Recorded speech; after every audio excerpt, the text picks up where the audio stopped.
ஆனந்தமயம் தெய்வம் நிர்மலஸ்படிகாகிருதியும் ஆதாரம் சர்வ வித்யானாம் ஹயகிரியம் உபாஸ்பகே. நமஸ்காரம். அஸ்ட்ரோ டிவி நேயர்களுக்கு அஸ்ட்ரோ கேஎஸ் ஐயங்காரின் பணிவான நமஸ்காரங்கள். வார பலன் 1/7/2024 7/7/2024 வரை உண்டான வாரத்திற்கு என்னென்ன பலன்னு பார்க்கலாம். இந்த வாரத்தில் முதல்ல இந்த வாரத்தினுடைய கோல்சாரம் என்ன, அதற்கு பிறகு இந்த வாரத்தில் வரக்கூடிய விசேஷ நாட்கள் என்ன, இந்த வாரத்தில் எந்தெந்த ராசிக்காரர்களுக்கு சந்திராஷ்டமம் அப்படின்றத பார்க்கலாம். இந்த வாரத்தில் கோல்சாரம்னு சொன்னால் காலபுருஷ தத்துவத்தின் முதல் ராசியான மேஷத்தில் செவ்வாய் ஆட்சி பெற்று இருக்கிறதும், ரிஷபத்தில் குரு பகவான், மிதுனத்தில் சூரியன் சுக்கிரன், கடகத்தில் புதன், கன்னியில் கேது, சனி கும்பத்தில், மீனத்தில் ராகு. இது இந்த வாரத்தினுடைய கோல்சாரம். இந்த வாரத்தில் அதிவேகமாக செல்லக்கூடிய கிரகமான சந்திர பகவான் இந்த வாரத்தில் பார்த்தோம்னா அஸ்வினி நட்சத்திரம், அதாவது மேஷ ராசியில் ஆரம்பிக்கிறார். கடக ராசி பூச நட்சத்திரம் வரலாம் போகிறார். 4 ராசி போகிறார்.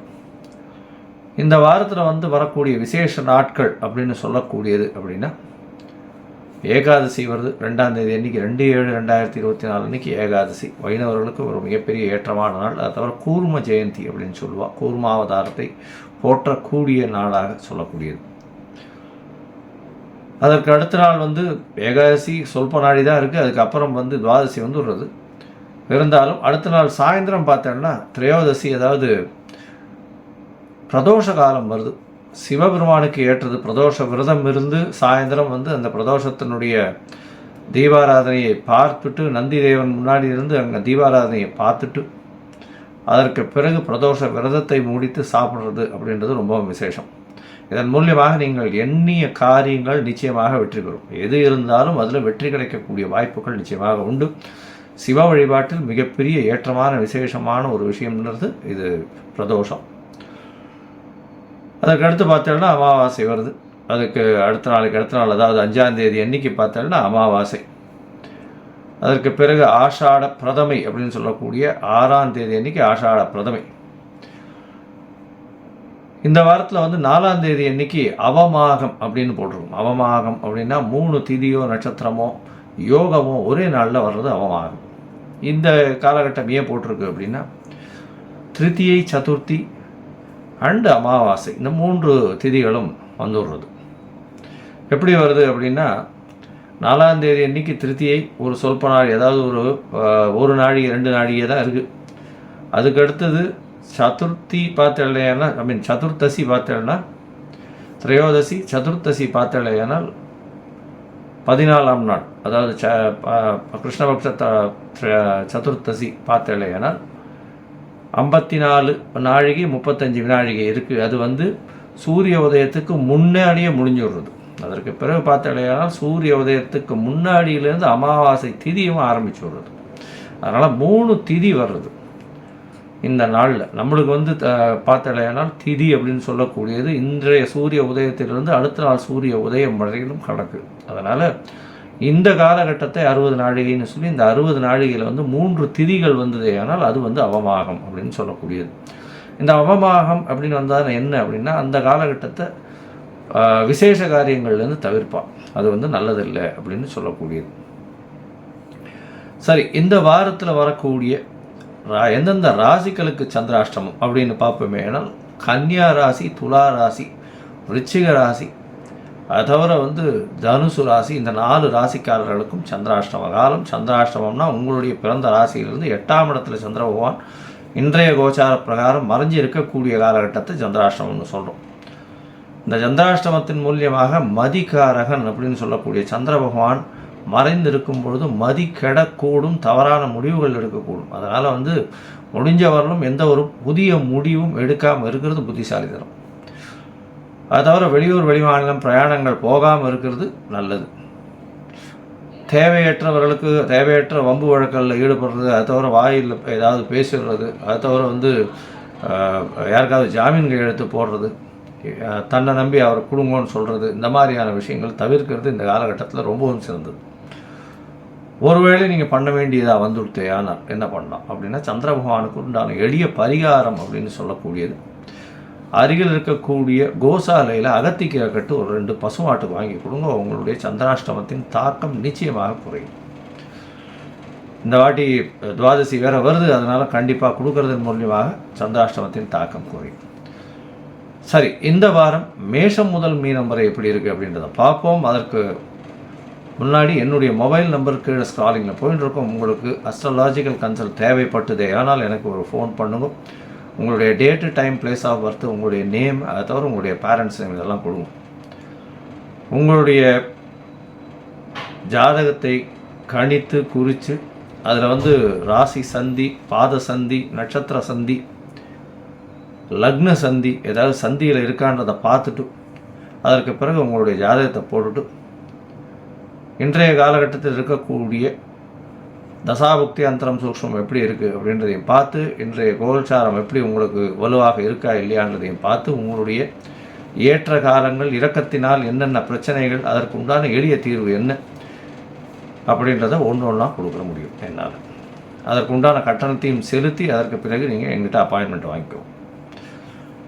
இப்போ மேஷம் முதல் மீனம் வரை 1/7/2024 7/7/2024 வரை உண்டான வாரத்திற்கு மேஷம் முதல் மீனம் வரை என்னென்ன பலன்கள்னு பார்க்கலாம்.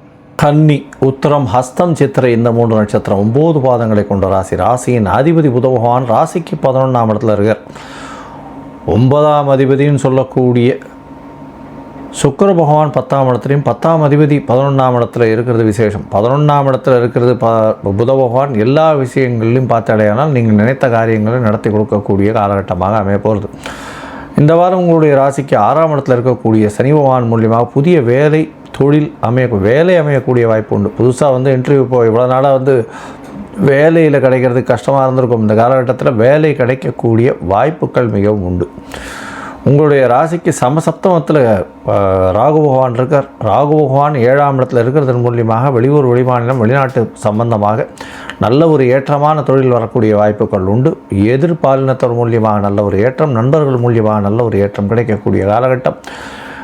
மாற்று சமூகத்தினர் மூலியமாக நல்ல ஒரு ஏற்றம் கிடைக்கக்கூடிய காலகட்டமாக அமைப்போகுது. உடல் நலத்தில் கொஞ்சம் ஜாகிரதையாக இருக்கணும். கேது பகவான் உங்களுடைய ராசியிலே இருக்கிறதுனால உடல் நலத்தில் சற்று பின்னடைவு இருக்கக்கூடிய வாய்ப்புகள் நிச்சயமாக உண்டு. உங்களுடைய ராசிக்கு பார்த்தடையானால் 9ஆம் இடத்துல குரு பகவான் இருக்கிறது பெரிய விசேஷம்.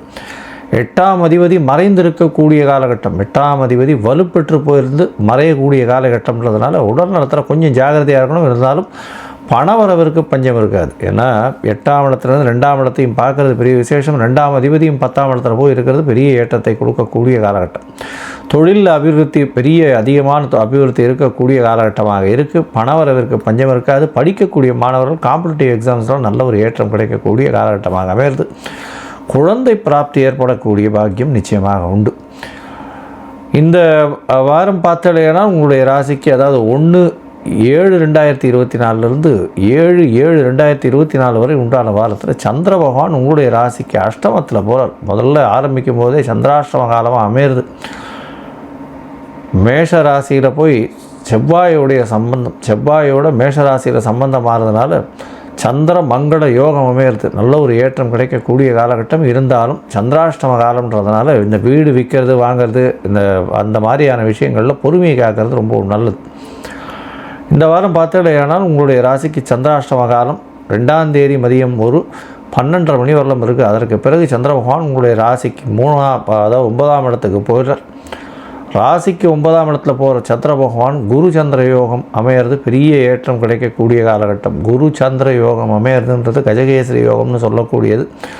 இதன் மூலியமாக நல்ல ஒரு வெற்றி வாய்ப்பு கிடைக்கும். வெளிநாடு, வெளியூர் போகக்கூடிய பாக்கியம் கிடைக்கும். படிக்கக்கூடிய மாணவர்கள் நல்ல ஒரு ஏற்றம் கிடைக்கக்கூடிய காலகட்டமாக இருக்குது. வெளிநாட்டில் எந்த யூனிவர்சிட்டியில் போகணும்னு நினச்சிட்டு இருக்காலோ அது நிச்சயமாக நடக்கக்கூடிய காலகட்டம். மேல் படிப்பு படிப்பதற்காக வெளிநாடு போகக்கூடிய பாக்கியம் உண்டு.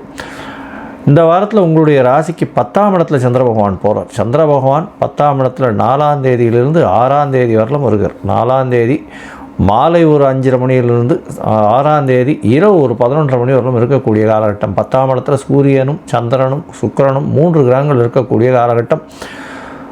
பரிவர்த்தனை யோகம் அமையிறது. அதாவது சந்திரனுக்கும் புதனுக்கும் பரிவர்த்தனை யோகம்.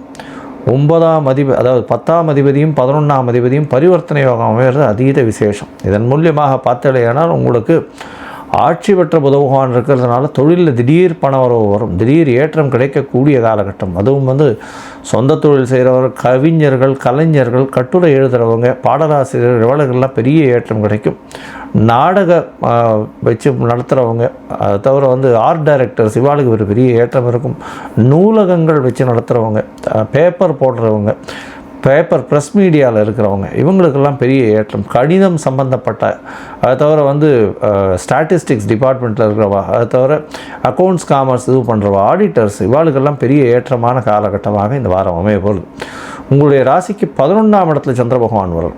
ஆட்சி பெற்ற சந்திர பகவான் 11ஆம் இடத்துல இருக்கிறதுனால நினைத்த காரியங்கள் எல்லாமே வெற்றி பெறும். புத பகவானும் சேர்ந்து இருக்கிறதுனால 10ஆம் அதிபதியும் 11ஆம் அதிபதியும் சேர்ந்து 11ஆம் இடத்துல இருக்கிறதுனால செய்யும் தொழிலில் அதீத லாபம் கிடைக்கக்கூடிய வாய்ப்புகள் உண்டு. மொத்தமாக இந்த வாரம் பார்த்தலையானால் எதை தொட்டாலும் வெற்றி கிடைக்கும், கவலைப்பட தேவையில்லை. நீங்கள் வணங்க வேண்டிய தெய்வம் அப்படின்னு பார்த்தீங்கன்னா, கன்னியா ராசிக்காரர்களுக்கு துர்க்கை அம்மனை போய் வணங்கும், பெண் தேவதையை போய் வணங்கும், துர்க்கை அம்மனை போய் வணங்கும். அதை தவிர ஒரு சாமந்தி மாலை போட்டு வாங்கும். சாமந்தி மாலை போட்டு வர்றதன் மூலியமாக நல்ல ஒரு ஏற்றம் கிடைக்கும். பச்சை பயிறு தானம் கொடுங்க. உங்களுக்கு முடிஞ்ச அளவுக்கு பச்சை பயிறு தானம் கொடுக்கறதுனால எல்லா விதமான பிரச்சனைகளிலிருந்தும் உங்களுக்கு ஒரு பெரிய ஏற்றம் கிடைக்கக்கூடிய காலகட்டமாக அமையும். லோகா சமஸ்தா சுகினோ பவந்து. நன்றி, நமஸ்காரம்.